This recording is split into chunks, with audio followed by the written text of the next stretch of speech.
Hi, my name is Lance Jones, and I want to talk to you a little bit about disaster preparedness today, if you will. I call it preparedness rather than disaster preparedness. But several years ago, I was fortunate enough to be accepted into the Green Beret and spent 3 years in the Army as a medic with the Green Beret. And during that time, I learned a lot about survival and how to take care of myself in the event of an emergency. I was having a conversation with a very dear friend of mine not too long ago, and we realized that in the event of a disaster, there was no way that we had to communicate, and we didn't have any plan in place. And she's a very special lady to me, and I wanted to be sure that she was taken care of in the event of a disaster. So I came up with the idea of putting together what I call a to-go bag, and I also developed a plan so that we could find each other in the event that the cell service went down. We weren't able to communicate by phone. So I took several things into consideration when I was putting the to-go bags together and looking at disaster preparedness and putting a plan together.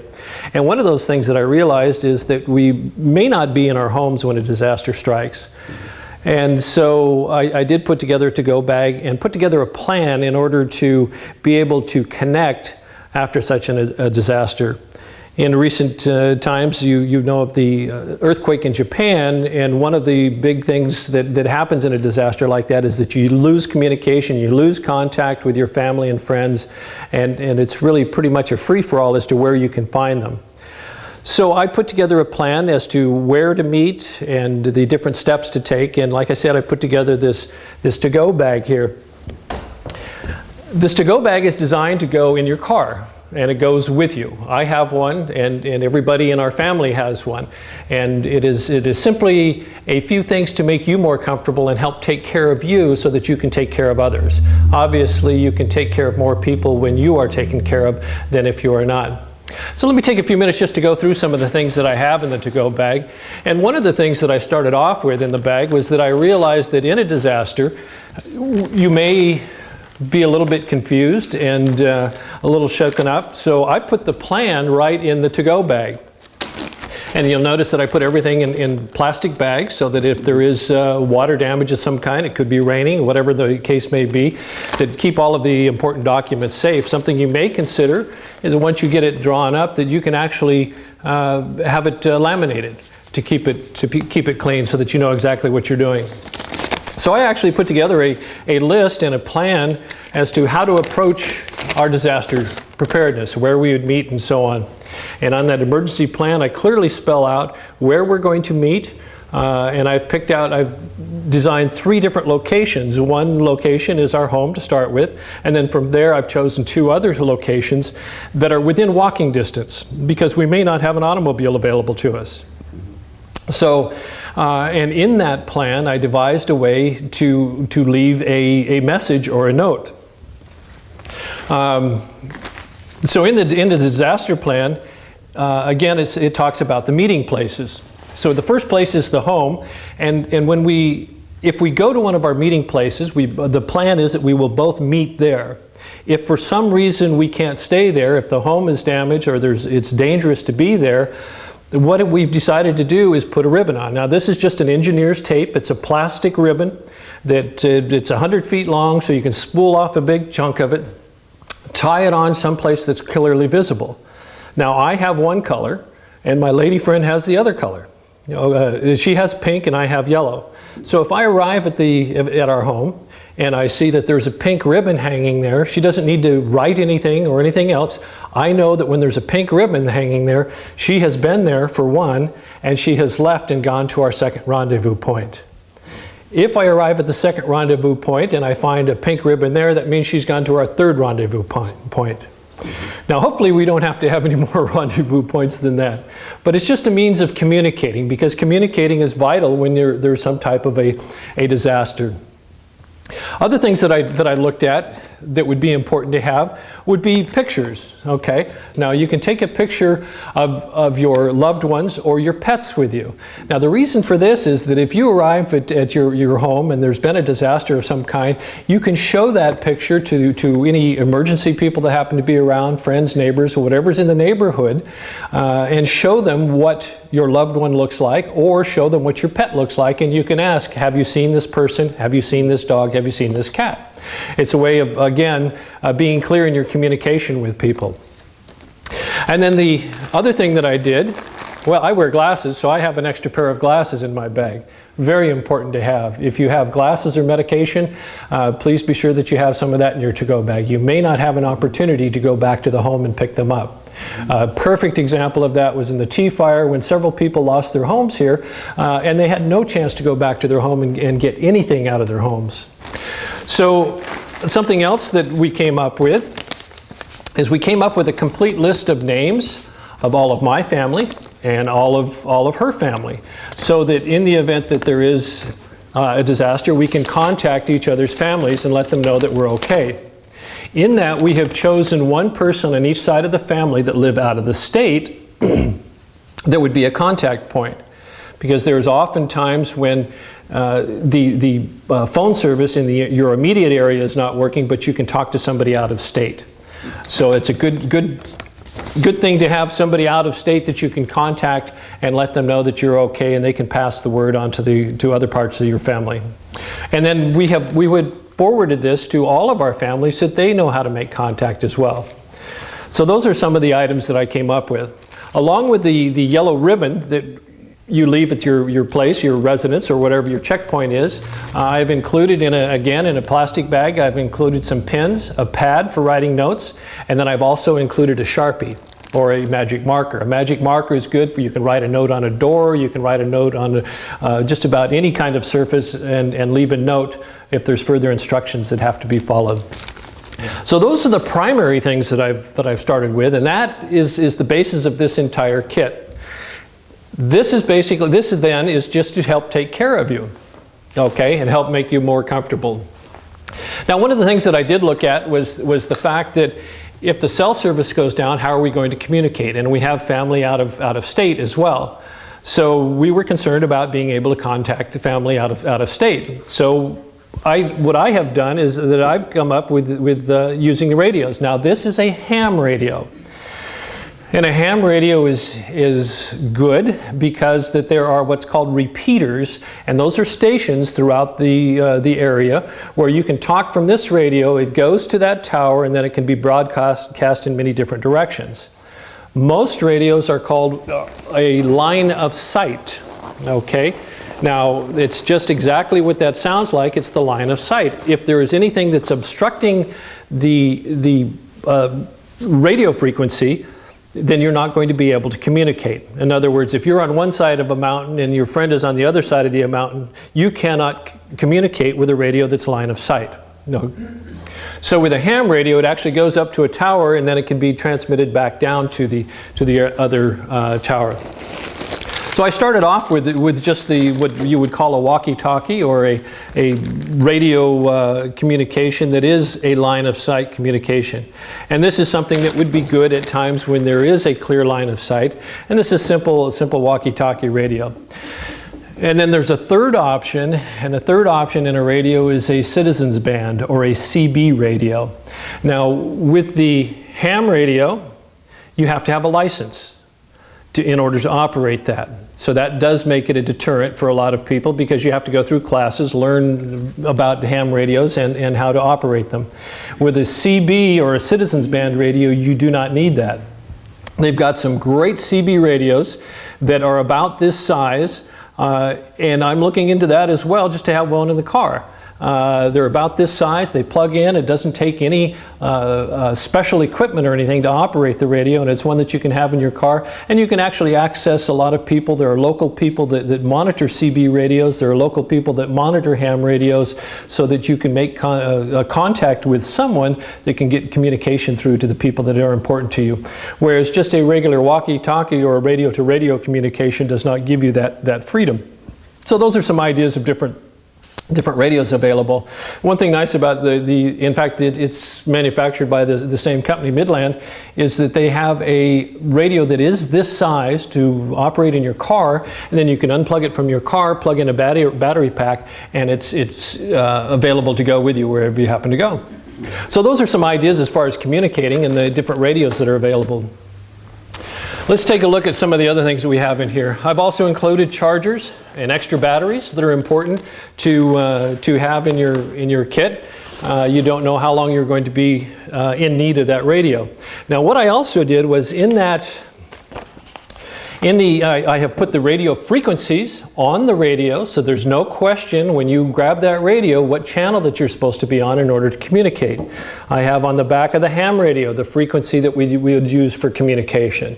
So you know what channel to go to. Keep in mind that you're going to be, most people are going to be somewhat confused if something happens, and so you want it as clear as possible when it comes to being able to use the equipment that you have. There's nothing worse than having equipment that you don't remember how to use. I have full instructions here how to use the equipment. But one of the things that I did was realizing that batteries can go dead. What I've done is I set it up so that you turn on the radios, and for the first 2 hours you keep your radio on. Now you're going to have about 10 to 15 hours of communication time with these radios. So for the first 2 hours after disaster, turn your radio on and keep it on. Then you turn the radio off, and every hour and every half hour, 5 minutes before and 5 minutes after the hour or the half hour, turn your radio on so that you can communicate. That way you're going to save batteries and you don't leave your radios on continuously. And again, like I said, I have extra batteries in there. Let's take a look at some of the other things that we have here. Okay, so we have chargers, we have extra batteries and everything for the radio. Then something else for survival, have a pocket knife, have a good knife. You never know when you might want to cut something like salami or cheese or whatever it might be. But it's good for cutting rope, it's good for cutting plastic or paper or whatever it might be. A simple knife, simple pocket knife is good to have as far as a survival tool. Something else that I chose to put in our kit is what we call a Leatherman tool. And a Leatherman tool is, it folds up, and it's, as you saw me unfold it there, it folds up to a nice neat little tool. But you have pliers, you have screwdrivers, you have all kinds of things to do minor, I don't know if you would call it repairs, but gain access to things where you might have to take out screws or whatever it might be. So a Leatherman tool is something that I decided to add to our kit. We're going to have stuff all over the place here by the time we're done. Something else that I included was a hat. Okay, a baseball cap. It's a good idea to have something to protect yourself from the sun. It's not necessarily going to be rainy and cloudy, but it will help keep your head warm when it's cold, and it'll help keep protect you from the sun as well. I included dust masks, and these dust masks are very, very important. If there is I was in the fire, as I mentioned, a T fire at ground zero, and I had dust mask. It was incredibly difficult to breathe because of the smoke and the soot that was in the area, and this really helps in those situations. Protect your lungs and make it a lot easier to breathe. Something else here that I have that's very important, the papers, the important papers. Make yourself comfortable. You have to realize that the more comfortable you are, the better you're going to cope with the situation at hand. I also included, this is a first aid kit. This is one that I put together for myself, and it's just a very simple kit. It's got Band-Aids and ointments and so on in it for minor cuts and bruises and scrapes and so on. A couple of other important things that I put in that kit. One is a whistle. Now a whistle is the best way to communicate if you want to make a noise or draw attention. A whistle, it can travel much further than a voice if you're trying to holler for help. So a whistle is a good thing to have in an emergency kit. I have matches in.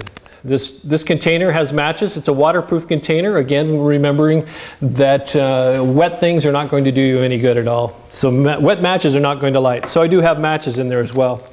And then I have several other things. I have a glow stick.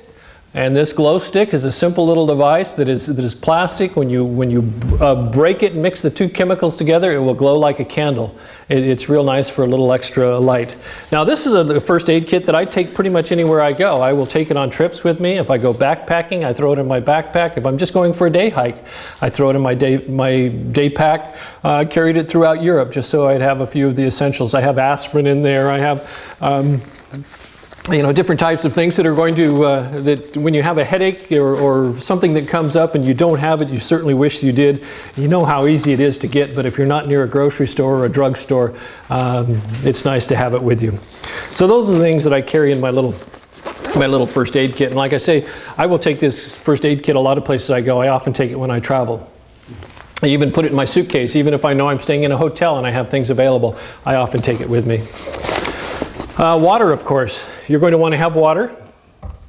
I carry a couple of bottles of water that obviously you may need water.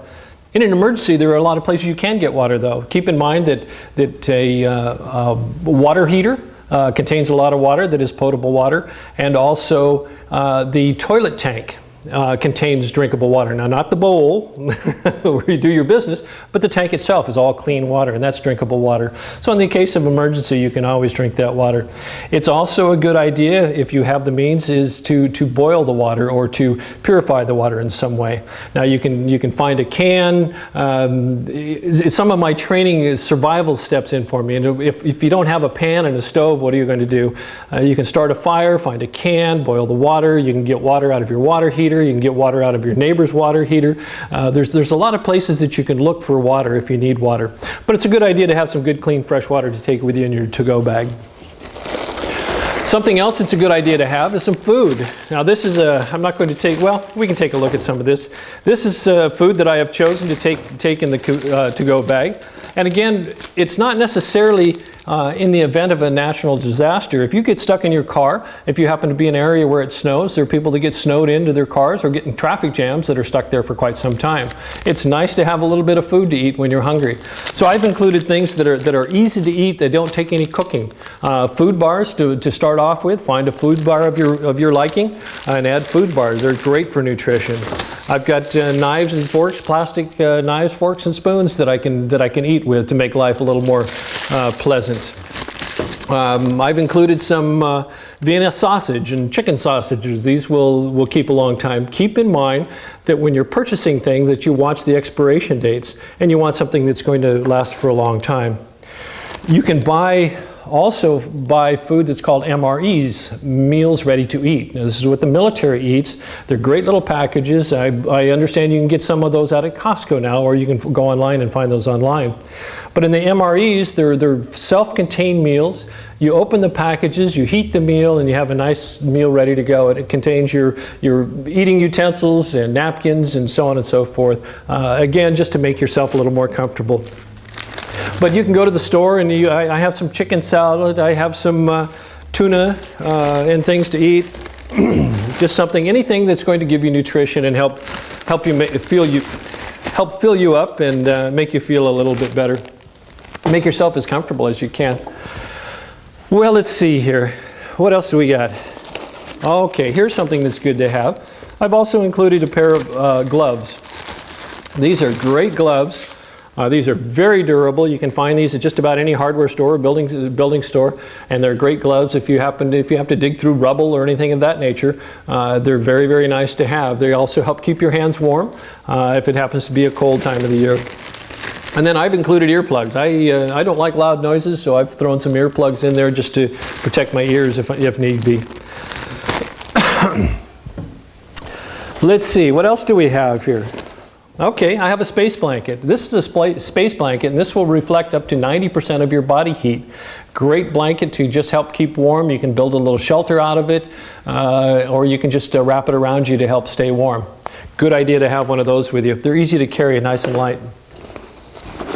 Then I have a flashlight. This flashlight happens to be a headlamp, and that clamps over your head. I've left it in the package because it has batteries and everything all ready to go in it, but it just slips over your head. It's nice to have hands-free if you want to be doing any type of, whatever it might be that you need to do. If you're walking at night or whatever, a headlamp is a real nice little thing to have.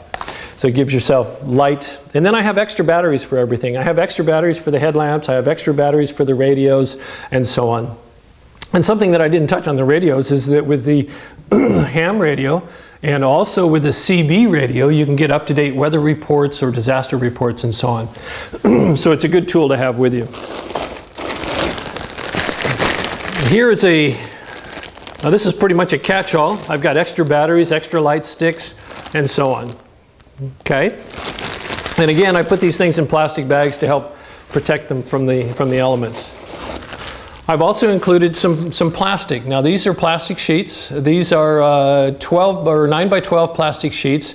I would recommend going at least 2 mil If you look on this, it says 2 mil. You can get very lightweight plastic that people use for draping, for painting and so on, the 0.5 mil. But you want something with a little bit of strength to it. So I would go at least a 2 mil plastic. And this is just for making a small shelter, covering yourself up, protecting yourself from the elements. I've included some nylon line. Okay, and this nylon line is again for making shelter or tying things together. You never know what the use might be. I don't know if you remember a show called MacGyver that was on years ago, but I love the way he came up with solutions whenever there was a problem. And so this is for being a MacGyver guy. You know, you can use the line for many things. Great thing to have in a disaster kit. Then something else that I've included that is very important is something to take care of yourself. One of the things that I really enjoy being able to do is brush my teeth. Okay, so if you are in a situation where you don't have access to your normal toiletries, this is a toothbrush and a little tube of toothpaste. It's amazing how much better you can feel when you can just brush your teeth. And then I've included some hand lotion, and I've also included a container of shampoo. Now this shampoo can be used for washing your hands, washing your hair, washing your body, whatever it might be. Again, just a little something to help make you feel more comfortable. We're just about done here. So let's take a look here. What do we have left? Not much. I've included some terry cloth towels. And these are small terry cloth towels. It's again, it's one of those things for drying your face after cleaning up or whatever it might be, whatever the emergency might be. Some terry cloth towels. Then I've included rubber gloves. Now, rubber gloves are surgical gloves. Now, these gloves can be used. Again, they're just latex gloves. And if in the event that you have to handle something that you really don't want to get all over your hands, it's nice to have some rubber gloves to help protect your hands. And then something else that's important, I feel, is a book.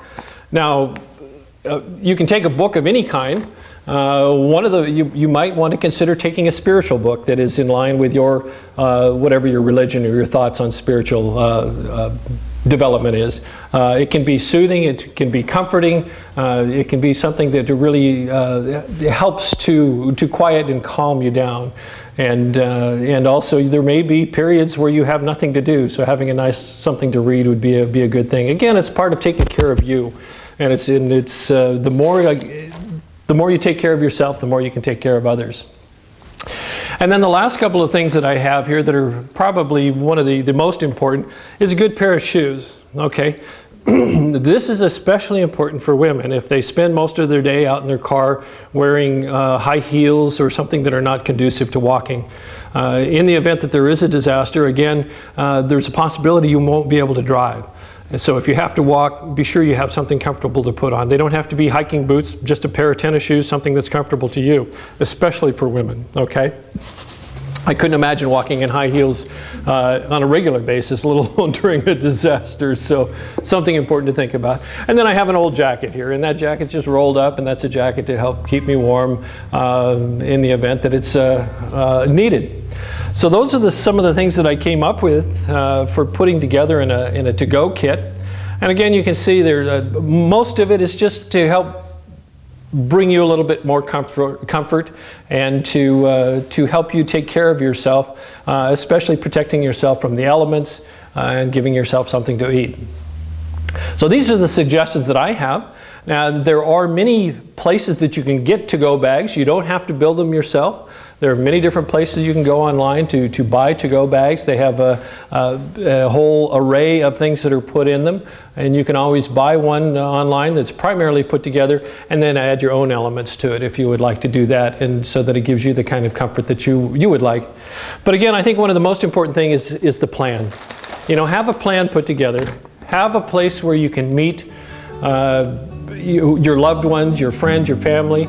This is something that can be put together in a community. And I think we're at a time and place where it's about taking care of each other.